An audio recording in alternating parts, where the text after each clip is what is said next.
Day 14 of the battle brought the final confrontation. The Ravager fleet had assembled everything they had, determined to crush the resistance once and for all. 45 warships formed up in perfect battle formation, preparing to overwhelm Cathara through pure force. But they were no longer facing 5 desperate human ships. The Coalition fleet numbered over 60 vessels now. Merchant ships retrofitted with weapons, science vessels providing tactical support, medical ships ready to treat casualties, and at the center, the battered but unbroken human frigates. Captain Hana stood on the bridge of the horizon's edge, which had been patched together with Catharan technology and human determination. Half her crew was wounded. The ship was operating on backup systems, but her eyes were clear and focused as she addressed the Coalition fleet. "All ships, this is Captain Hana. 2 weeks ago, humanity arrived here alone to help strangers. Today we stand together as allies. The Ravagers think they can intimidate us with numbers. They're about to learn that courage counts more than ships. Stay close to your wingmates. Watch each other's backs and remember why we're fighting. For Cathara, for justice, for the principle that the strong protect the weak. All ships, engage at will." The fleets crashed together in a massive battle that would be remembered for generations. The Ravagers fought with their traditional tactics, relying on heavy weapons and rigid formations. But the Coalition had learned from human example. They fought with creativity, aggression, and coordination. Commander Jiho led his fighter wing in a daring strike against the Ravager flagship. His pilots flew in patterns that seemed chaotic but were actually carefully coordinated. They drew enemy fire away from the larger ships, creating openings for devastating attacks. The merchant ships, commanded by Captain Vornis, proved surprisingly effective. They lacked military weapons, but they had powerful industrial equipment. Mining lasers designed to cut asteroids worked just as well on Ravager hulls. Cargo holds emptied their contents into enemy flight paths, creating obstacles and confusion. Bora coordinated the Coalition defense with tactical brilliance, directing ships where they were needed most.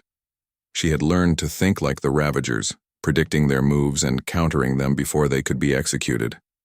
What had started as human tactics had evolved into something new. A fusion of human creativity and galactic knowledge. On Cathara below, Taman watched the battle from the Planetary Defense Center. Beside him, Catharan military commanders directed ground forces. The planet's population had been evacuated to shelters, but everyone watched the feeds from orbit. Their fate was being decided in the darkness above. "They're holding," one commander said in amazement.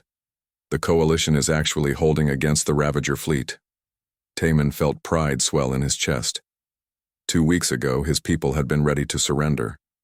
Now they fought alongside humans and dozens of other species, united by something stronger than military alliances. They were united by shared values, by the belief that some things were worth fighting for. The battle raged for 8 hours. Ships on both sides were destroyed or disabled. The space around Cathara became a graveyard of metal and flame. But slowly, inevitably, the tide turned. The Ravagers had never encountered resistance like this. Their rigid tactics couldn't adapt to the Coalition's fluid fighting style. When their flagship finally exploded, destroyed by a combined strike from human, Catharan, and merchant vessels, the remaining Ravager ships broke formation. For the first time in their military history, they retreated, not in an organized withdrawal, but in panicked flight. The Coalition fleet didn't pursue. They were too damaged, too exhausted. Instead, they held position around Cathara, protecting the planet they had fought so hard to save. On the horizon's edge, Captain Hana allowed herself a moment of relief. They had won. Against impossible odds with allies they hadn't known existed 2 weeks ago, they had won. The price had been high. 3 of the original 5 human ships were destroyed. Hundreds of crew members were dead or wounded. But Cathara survived. "Captain," Bora said quietly, "we're receiving a transmission from the Galactic Council. They want to speak with you." Hana straightened her uniform and nodded. The council chamber appeared on her screen, filled with representatives from across the galaxy. The head counselor looked uncomfortable but sincere as he spoke. "Captain Hana, on behalf of the Galactic Council, I wish to express our gratitude for your actions at Cathara. Your courage has been an inspiration to the entire galaxy. We would like to discuss compensation for your losses and formal recognition of Earth's role in this conflict. Hana was quiet for a moment, choosing her words carefully. Counselor, with respect, we didn't come here for compensation or recognition. We came because people needed help. That's all the reason humanity needs. The counselor seemed confused. But surely you expect some form of payment or territorial concessions. You saved an entire world. We expect nothing, Hana replied firmly. If you want to honor our sacrifice, protect others who cannot protect themselves. Don't let another world send unanswered distress calls. That's the only payment we need. The council chamber erupted in discussion. Some delegates seemed shocked by the response. Others appeared thoughtful. The head counselor finally spoke again. Captain, the council would like to offer Earth a position in our military command structure. Your tactical innovations could be invaluable in defending. We respectfully decline, Hana interrupted. Earth will not be mercenaries for hire. But we will answer distress calls, always. Any world under attack can count on human assistance. Not because of treaties or payment, because it's the right thing to do. Ambassador Kyung appeared on screen beside Hana. He had arrived from Earth specifically for this moment. The Council should understand something about humanity. We believe that with power comes responsibility. Earth has joined the galactic community, and we take that responsibility seriously. We will defend those who cannot defend themselves. We will stand against bullies and tyrants, not for profit or territory, because our values demand it. The transmission ended, leaving the council to debate among themselves. Hana didn't care about their response. She had said what needed to be said. Earth's position was clear. Taman came aboard the Horizon's Edge for the last time. The human ships would be leaving soon, returning to Earth for repairs and rest. He found Captain Hana in the observation deck, looking at Cathara below. The planet's cities were damaged but intact. Its people were alive.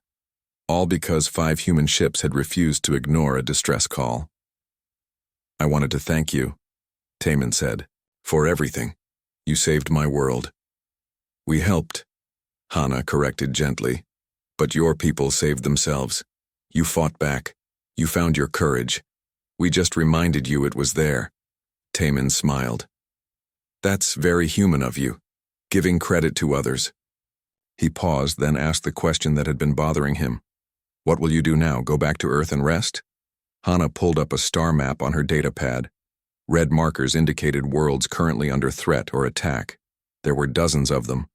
We'll rest briefly, repair our ships, then we'll respond to these distress calls. Someone has to. All of them? Taman asked in disbelief.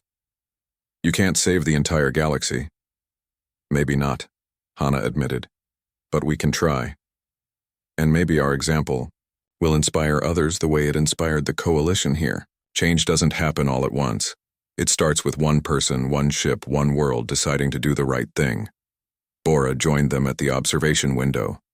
She had been monitoring galactic communications. Captain, you should see this. There are reports coming in from across the galaxy. Other species are starting to answer distress calls. Ships that would have ignored pleas for help are now responding. It's spreading. Hana felt something she rarely allowed herself to feel. Hope for the future. Not just for humanity or Cathara, but for the entire galactic community.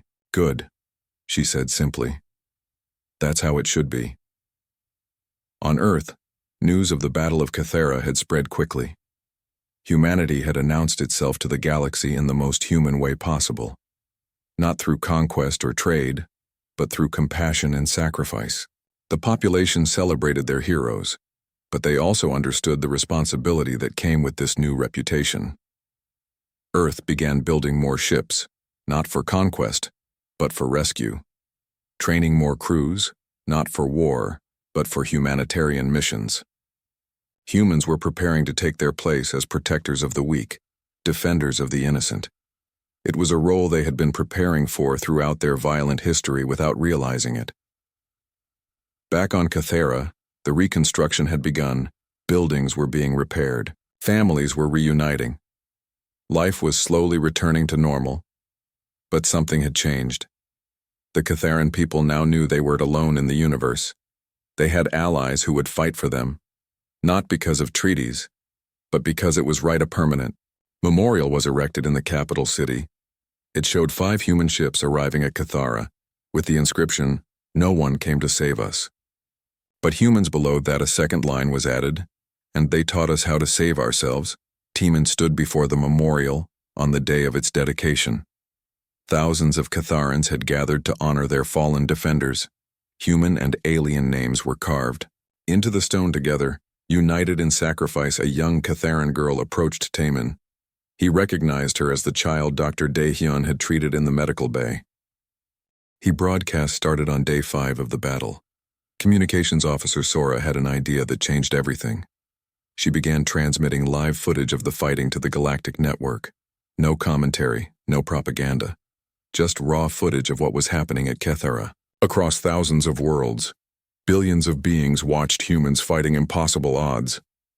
They saw Captain Hana coordinating defense from a damaged bridge. They saw Commander Jiho's fighters diving through enemy fire to protect civilians. They saw Dr. Daehyun treating wounded Catharans with the same care he gave his own species. Most importantly, they saw humans dying for strangers. The footage went viral within hours. News networks picked it up. Social platforms exploded with discussion. For the first time in galactic history, people were watching a species fight not for territory or resources, but purely to save others. On the industrial world of Makara, a merchant captain named Vornis watched the broadcasts in his ready room. He had been one of 17 civilizations that ignored Cathara's initial distress call. At the time, it had seemed like a reasonable business decision.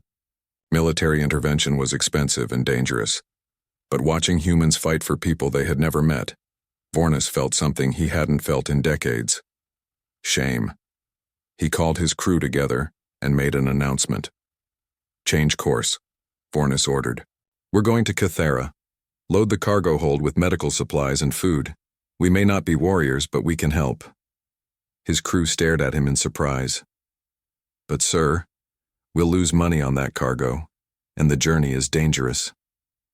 "I know," Vornis said quietly, "but I'm tired of counting profit while others count bodies.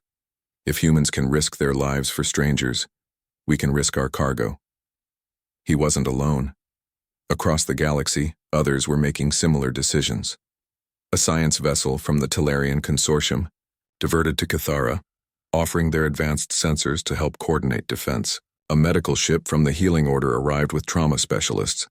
Individual ships, small groups, volunteers who had been shamed into action by human courage. They didn't come because of orders or treaties. They came because they had watched humans fight and couldn't live with themselves if they did nothing. On the horizon's edge, Teeman reported the new arrivals to Captain Hana. She studied the list of incoming ships with cautious hope. It wasn't much, a few dozen vessels against the Ravager fleet. But it was something. "They're coming because of you," Teeman said. "Because they saw what humans were willing to do." Hana shook her head. "They're coming because it's the right thing to do. We just reminded them of that." Bora approached with new tactical data. "Captain, we have a problem. The Ravagers have called in reinforcements. Their fleet now numbers 45 ships. Even with the new arrivals, we're still badly outnumbered." "Then we'll have to be smarter," Hana said. "Coordinate with the new arrivals. Find out what capabilities they have. And get me a direct line to Yuna." Pilot Yuna was humanity's best shuttle operator, known for flying missions others considered impossible. She had already completed 3 rescue runs into enemy territory. Each time, she had brought back civilians against overwhelming odds. "You called, Captain?" Yuna's voice came over the communication system. "I have a mission for you," Hana said. "There's a refugee camp behind enemy lines. 5,000 Catharans trapped with no way out. The Ravagers are moving forces toward it. We need to evacuate them before it's too late." Yuna was quiet for a moment. "Captain, that's deep in Ravager territory. I'd need to make multiple trips. The chances of getting everyone out are slim. The chances of surviving even one trip are not good." "I know," Hana said quietly. "I'm not ordering you to go. I'm asking if you can do it." Of course I can do it, Yuna replied immediately. Give me the coordinates, I'll bring them home. Yuna launched 30 minutes later in a heavy transport shuttle. She flew low over Cathara's surface using terrain to hide from Ravager sensors. Other human pilots volunteered to accompany her, flying escort in damaged fighters. The first trip went smoothly. Yuna loaded 800 refugees and made it back to orbit without incident. The second trip was harder. Ravager patrols had increased. She had to dodge enemy fire while landing, but she got another group out. By the fourth trip, the Ravagers had figured out what she was doing. They sent interceptors to stop her. Yuna's escort fighters engaged them, buying her time to land and load refugees. In the sky above, human pilots fought desperately to protect the transport. Yuna loaded the last group of refugees and began her ascent. But a Ravager cruiser had positioned itself directly in her flight path. There was no way around it. The cruiser powered weapons, preparing to fire. All escort fighters break off, Yuna transmitted calmly. Save yourselves. I'll find another way. But the fighters didn't break off. Instead, they formed up around her transport, creating a shield with their own bodies. When the Ravager cruiser fired, the fighters took the hits meant for the transport. 3 were destroyed instantly. The others were badly damaged, but Yuna's transport made it through. She reached orbit with all 5,000 refugees aboard her various trips. The cost was 11 human fighters destroyed and 14 pilots dead or wounded. The survivors didn't complain.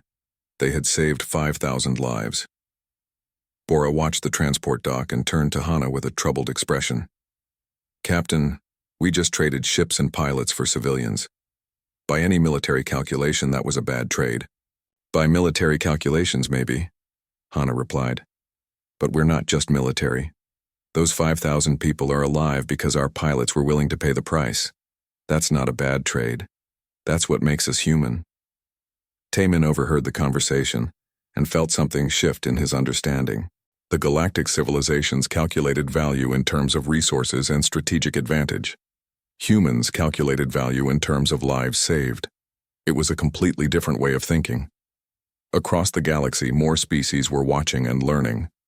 The broadcasts continued to spread. People saw Yuna's impossible rescue. They saw the fighter pilots sacrificing themselves to protect refugees. They saw human engineers working 20-hour shifts to keep damaged ships flying. Public opinion began to shift. On dozens of worlds, citizens demanded their government send help to Cathara. Politicians who had refused now faced angry voters. Military commanders who had cited regulations now faced questions about their values. The Galactic Council reconvened, this time with the public watching every moment. The head counselor looked uncomfortable as he addressed the assembly. The situation at Cathara has garnered significant public attention, the counselor said carefully. Perhaps we should reconsider our previous decision regarding military intervention. A delegate from the Vorlon Empire stood. This was the same empire that had rejected Taemin's plea for help. The humans have shown us something we had forgotten: compassion, courage, the willingness to sacrifice for others. I move that we authorize immediate military support for Cathara. The vote was unanimous, but by then it hardly mattered. The coalition forming around Cathara wasn't waiting for council approval. Ships continued to arrive from across the galaxy. Some brought weapons, others brought supplies. All of them brought hope. On Cathara's surface, the resistance had grown into a full military force. Civilians who had fled now returned to fight. Scientists shared their knowledge freely with the human engineers. Nari worked alongside Catharan technicians, combining human ingenuity with Catharan technology to create new weapons. Your species is remarkable, one Catharan engineer told Nari. You've been in space for only a few years, yet you fight like you've been doing it for centuries. Nari laughed darkly. We have been doing it for centuries, just not in space. Humans have been fighting since before we had language. We've gotten very good at it. The Catharan engineer looked troubled. That sounds like a violent history. It is, Nari admitted. We've done terrible things to each other, but we've also learned from our mistakes. We learned that the strong should protect the weak, that justice matters more than victory. that some things are worth fighting for. She gestured to the weapon they were building. Now we're using everything we learned to protect your people. That's what makes the difference. Communication Officer. Sora continued her broadcasts, now showing not just humans but the growing coalition. The galaxy watched as different species worked together, united by human example. Merchant ships delivering supplies, medical teams treating wounded, engineers building defenses. It was the largest volunteer force in galactic history, and it had been inspired by 5 small human ships that refused to let strangers die alone. On the horizon's edge, Captain Hana received a message from Earth. The transmission was from Fleet Command, acknowledging her actions. She expected a reprimand for exceeding her authority. Instead, the Admiral simply said, "You've made us proud. Keep fighting." Hana felt a wave of emotion she rarely allowed herself. Pride in her crew, hope for Cathara, and something else. A sense that humanity had just announced itself to the galaxy, not with weapons or technology, but with something far more powerful. Compassion backed by courage, idealism proven through action, the simple human belief that every life mattered, demonstrated in blood and sacrifice. The galaxy was watching, and for the first time in a long time, it was learning what it meant to be truly civilized. 3 days had passed since the first battle. The Ravagers had regrouped and attacked again with greater force. The human fleet had fought them to a standstill, but the cost was heavy. 2 human ships were gone, destroyed in desperate fighting. The horizon's edge had taken serious damage. Hull breaches covered 3 decks. The shields were operating at 40% capacity. Captain Hana walked through the damaged sections of her ship, observing the repair crews working around the clock. Sparks flew from welding torches. The smell of burnt metal filled the air. Every face she passed looked exhausted, but no one complained. No one asked to retreat. In the medical bay, Dr. Daehyun moved between beds with practiced efficiency. Half the patients were human Marines wounded in boarding actions. The other half were Catharan civilians injured in the bombardment. Daehyun treated them all with equal care, working past the point of exhaustion. Taemin had come aboard the horizon's edge to coordinate defense strategies. Now he stood in the medical bay, watching the human doctor work. A young Catharan girl lay on one of the beds, her arm badly burned. Daehyun carefully cleaned and bandaged the wound, speaking softly to calm her fears. "Does it hurt?" the girl asked in broken galactic common. "A little," Daehyun admitted. "But you're very brave. Much braver than I was at your age," the girl smiled weakly. "Are you really from Earth?" "I am," Daehyun confirmed. "Why did you come here?" the girl asked. "We're not your people." Daehyun paused in his work, considering the question. "On Earth, we have an old saying. We're all brothers and sisters under the same sky. You may not be human, but you're people. That's enough." Taemin felt something twist in his chest. He had spent his entire career studying galactic civilizations, learning their cultures and values. Most species operated on clear principles of self-interest and calculated exchange. You helped others when it benefited you. You formed alliances for mutual advantage. The idea of helping someone simply because they needed help was almost alien to galactic thinking. But humans seemed to genuinely believe it. Later, Taemin found Captain Hana on the bridge, studying tactical displays with Bora. The Ravagers had pulled back again, but everyone knew they would return. Each attack was stronger than the last. "Captain," Taemin said quietly, "may I ask you something?" Hana looked up from her work. "Of course. Why are you still here?" "You could retreat. No one would blame you." "You've already done more than anyone expected." Hana was quiet for a moment, choosing her words carefully. "Taemin, let me tell you something about human history. We've made many mistakes. We've fought terrible wars. We've hurt each other in ways that still haunt us. But we've also learned something important. We learned that the worst evil in the universe isn't cruelty or violence. It's indifference. It's having the power to help and choosing not to." She gestured to the damaged ship around them. "Every person on this vessel volunteered for this mission. They knew the risks. They came anyway because leaving you to die alone would be worse than any physical wound. Do you understand?" Taemin nodded slowly. "I think I'm beginning to." An alarm suddenly blared across the bridge. Bora's hands flew across her console. "Incoming transmission from the surface. It's one of our resistance groups. A grainy video feed appeared on the main screen. A Catharan resistance fighter spoke urgently. This is Ground Team 7. We've located a group of 300 civilians trapped in a collapsed shelter. Ravager forces are moving toward their position. We need immediate evacuation. Hana studied the tactical map. The shelter was deep in enemy-controlled territory. Any rescue attempt would be suicide. She looked at Bora, who met her eyes with understanding. Launch all remaining fighters, Hana ordered. Tell Jiho to prepare for ground support. Captain, one of the bridge officers protested. We need those fighters to defend the ship. If the Ravagers attack while they're gone, then we'll defend with what we have, Hana said firmly. Those are 300 lives. We're not abandoning them. In the fighter bay, Commander Jiho received his orders and felt a familiar mix of fear and determination. Marine Minji was still recovering from injuries sustained in the last boarding action. Her left arm was in a cast and medical had ordered her to rest. But when she heard about the rescue mission, she reported to the hangar bay in full combat gear. Minji, you're not cleared for duty, Jiho said when he saw her. I can still fight, Minji replied stubbornly. Those people need help. I'm going. Jiho wanted to argue, but he recognized that look in her eyes. It was the same look every human on this mission wore. The look that said some things mattered more than personal safety. He nodded and gestured to a transport shuttle. The rescue force descended through heavy fire.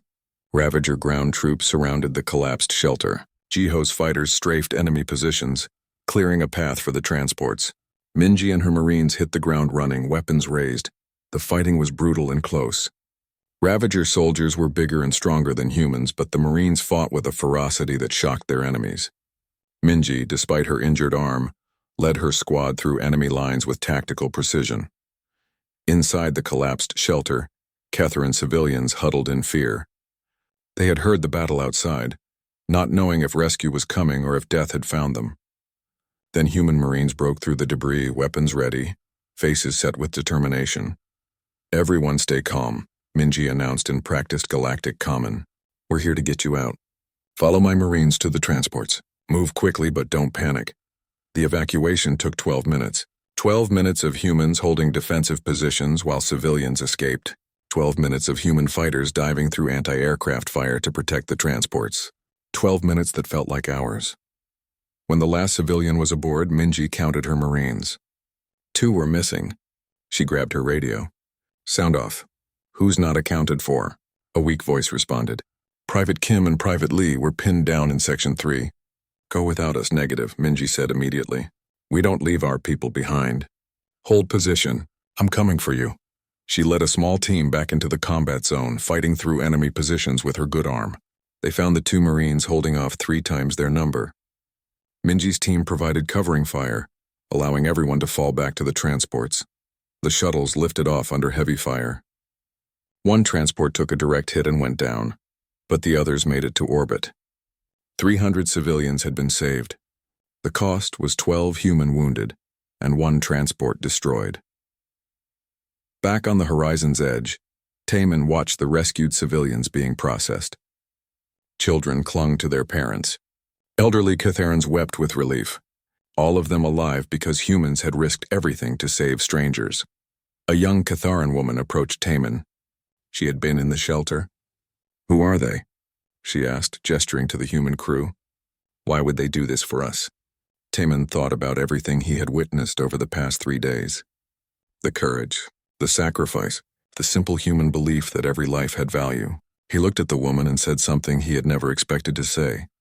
They're humans, and apparently, that means something the rest of the galaxy has forgotten. On Cathera below, something remarkable was happening. Inspired by human courage, the Catharan people were finding their own strength. Resistance groups that had been hiding now fought openly. Scientists who had evacuated returned to share their knowledge. Civilians took up arms to defend their homes. The humans had shown them that survival was worth fighting for, that strangers could become allies. That courage was contagious. In the medical bay, Dr. Daehyun finally allowed himself a moment of rest. He looked at the beds around him, filled with humans and Catharans recovering side by side. Despite the exhaustion and pain, he smiled. This was why he had become a doctor, not to serve one species, but to heal anyone who needed help. Captain Hana stood on her damaged bridge, looking at the scarred planet below. The Ravagers would attack again soon. More lives would be lost, but she felt no regret about staying.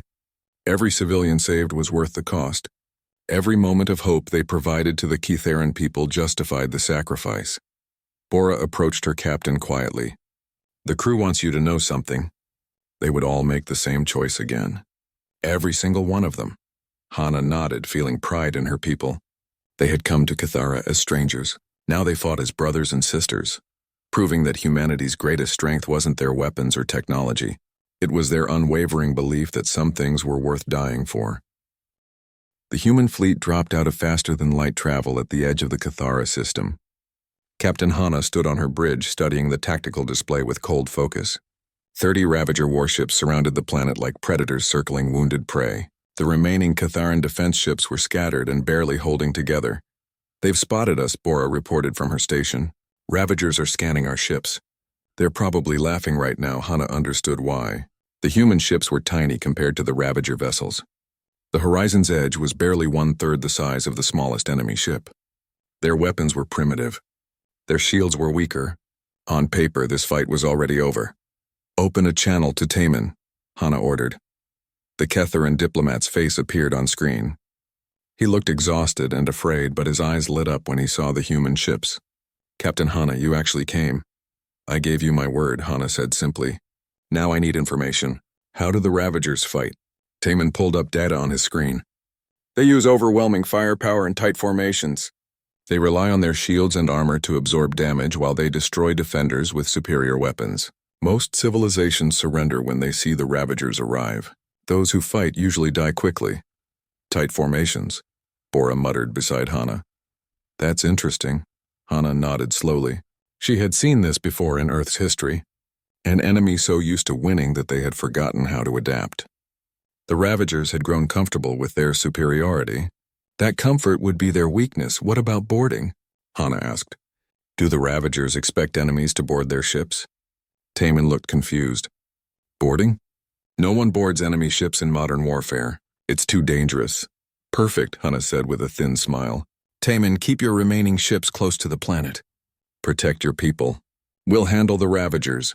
But there are only 5 of you, Taman protested. How can you possibly? Watch and learn, Bora said, cutting off the transmission. Hana turned to her crew. All ships, this is Horizon's Edge. Execute pattern Delta 7. Jiho, your fighters are free to engage. Show them what human pilots can do. From the hangar bays of the human ships, small fighter craft launched into space. Commander Jiho led the squadron, his hands steady on the controls despite his racing heart. He had trained for combat his entire career, but this was different. This was real. All fighters, stay loose and keep moving, Jiho ordered. Remember your training. The Ravagers are bigger and stronger, but we're faster and smarter. The Ravagers opened fire first. Massive energy beams cut through space, targeting the human ships. But Hana had anticipated this. The human vessels scattered in unpredictable patterns, dodging and weaving in ways that confused the Ravager targeting systems. The enemy was used to opponents who maintained formation and fought with honor. Humans had no interest in honor. They were interested in winning. Jiho's fighter screamed past a Ravager warship, so close he could see the alien hull plating. He fired a missile at point-blank range, targeting the ship's communication array. The missile struck home, destroying the antenna in a burst of flame. The Ravager ship was now deaf and blind to its fleet. Target their sensors, Jiho shouted to his squadron. Make them fight alone. The human fighters swarmed the Ravager fleet like angry insects, too small and fast to hit reliably. They didn't try to destroy the massive warships. Instead, they crippled them, destroying sensors, weapons, and engines with surgical precision. Meanwhile, the Horizon's Edge charged directly at the center of the Ravager formation. Bora watched the tactical display with calculating eyes. They're moving to intercept us. Just like we predicted.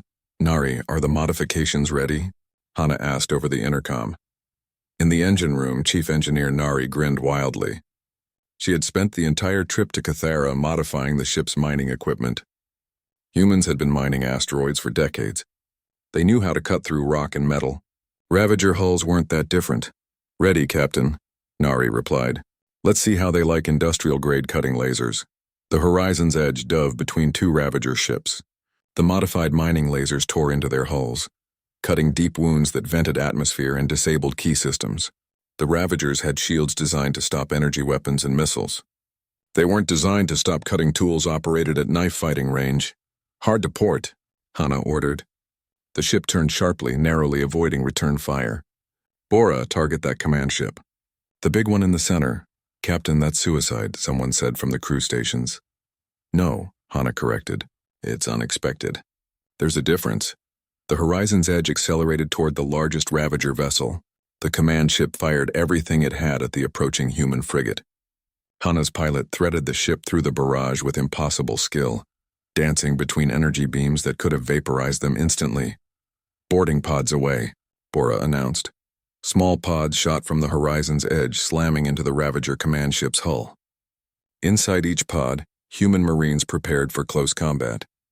They carried weapons designed for fighting in ships and stations, skills developed over centuries of naval warfare on Earth. The Ravagers had never experienced boarding before. Their ships had no internal defenses, no trained security forces. They were completely unprepared when human Marines cut through their hull and poured into their corridors. On the planet below, Taman watched the battle in amazement. The human ships moved like nothing he had ever seen. They broke every rule of civilized warfare. They attacked from unexpected angles. They used weapons in ways they weren't designed for. They boarded enemy ships like pirates from ancient stories. And it was working. The Ravager formation had dissolved into chaos. Ships collided with each other trying to target the fast-moving human fighters. The command ship had gone dark, its systems sabotaged from within. 3 Ravager vessels had been disabled by the mining lasers. The rest were confused and disorganized. All Catharan ships, Taman transmitted to his remaining defense forces. The humans have broken their formation. Now is our chance. Attack! The Catharan ships, inspired by human courage, joined the battle with renewed energy. They had been fighting defensively, trying to survive. Now they fought to win. Inside the Ravager command ship, human Marines moved through the corridors with practiced efficiency. They had trained for this kind of combat their entire lives. The Ravagers fought back with desperation, but they were soldiers designed for ship-to-ship warfare, not close-quarters battle. The Marines reached the bridge and placed explosive charges on the main computer system. They had no interest in capturing the ship. They just wanted to remove it from the battle. Charges set, the Marine commander reported. Evacuating now.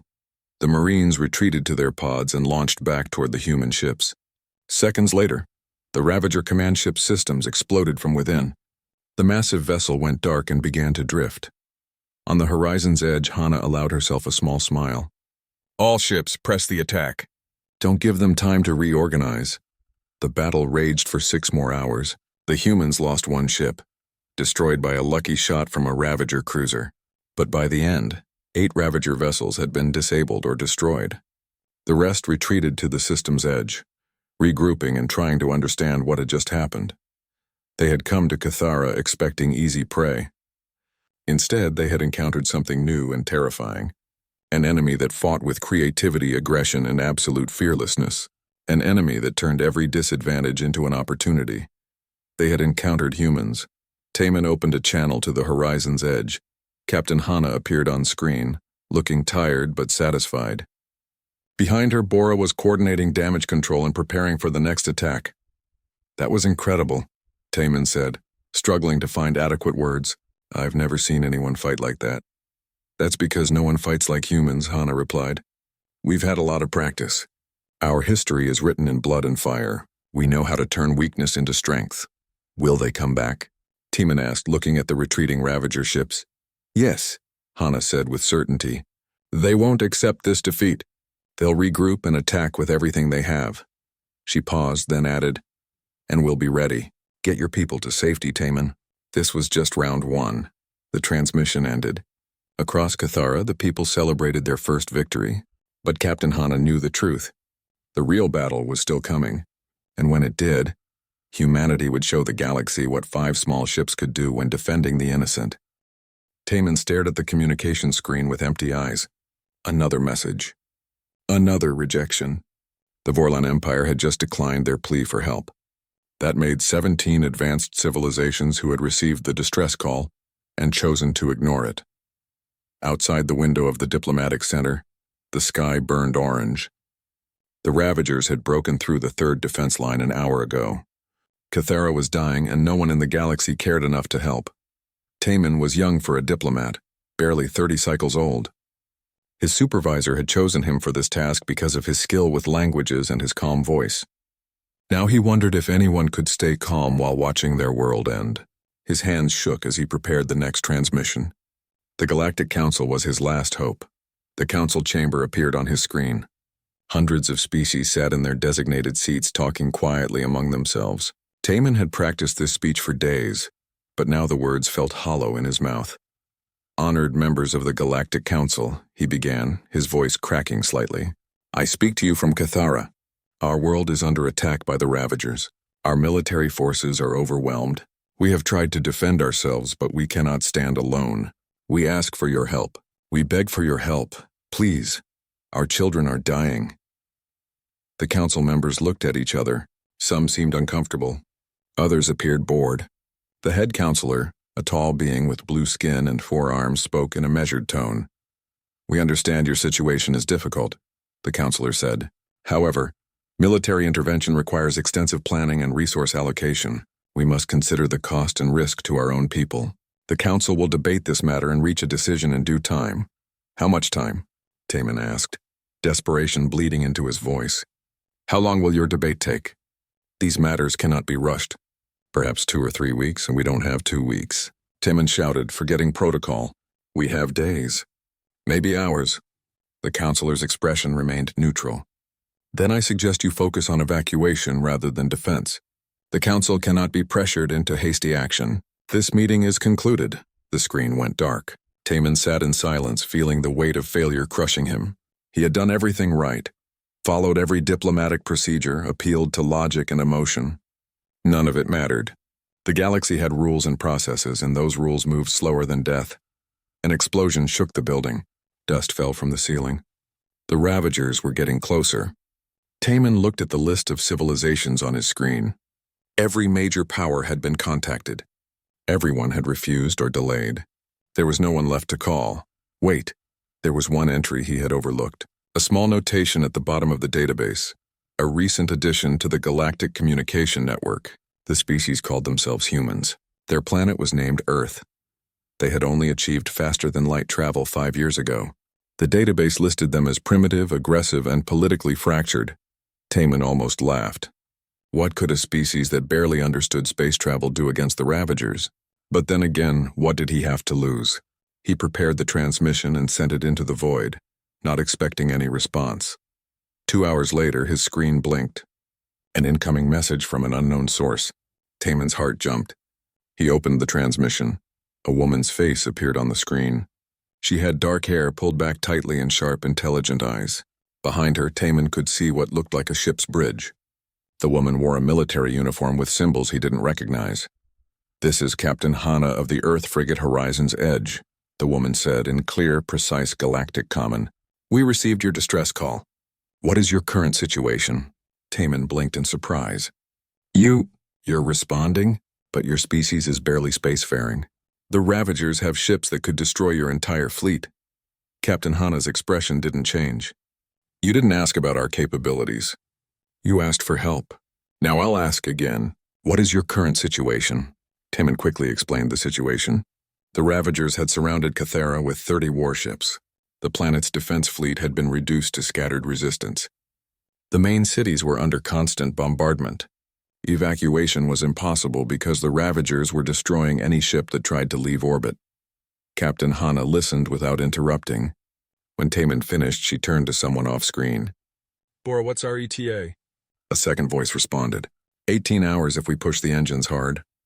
"Push them," Hana said. She looked back at Taman. "We're bringing 5 ships. It's all Earth could spare on short notice. I won't lie to you. Our technology is less advanced than the Ravagers. Our ships are smaller. But we're coming." Taman felt something he hadn't felt in days. Hope. It was small and fragile, but it was real. "Why?" he asked quietly. "Why would you risk your people for strangers?"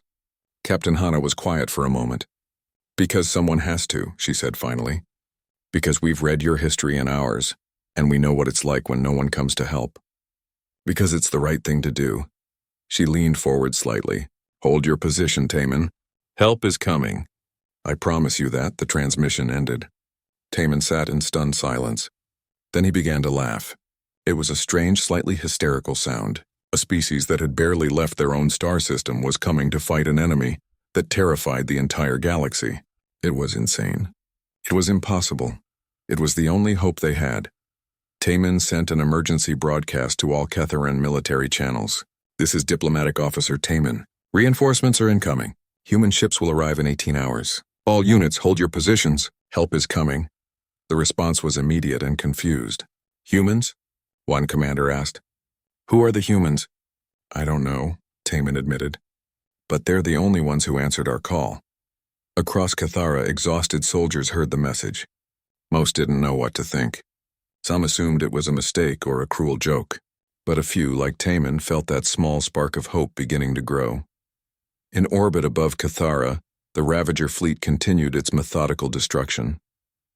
They had done this many times before. Send a message of overwhelming force. Watch the defenders crumble. Take what they wanted from the ruins. It always worked the same way. But this time would be different. Racing through the darkness of space, 5 small ships pushed their engines beyond safe limits. Inside the horizon's edge, Captain Hana stood on her bridge and studied the tactical display. Her second-in-command, Bora, stood beside her. 5 ships against 30, Bora said quietly. These are not good odds. No, Hana agreed. But good odds never made history. She looked at her crew, seeing the determination in their faces. They all knew what they were flying toward. They all came anyway. All hands, Hana announced over the ship-wide communication system. This is the captain. We're heading into a fight we're not supposed to win. The Ravagers are bigger, stronger, and more advanced than we are, but they've never fought humans before.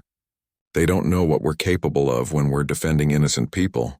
Show them what Earth sends to bullies. Show them why you don't start fights with humanity. The crew responded with a roar of approval. The Horizon's Edge and its sister ships continued toward Cathara, carrying with them something the galaxy had forgotten.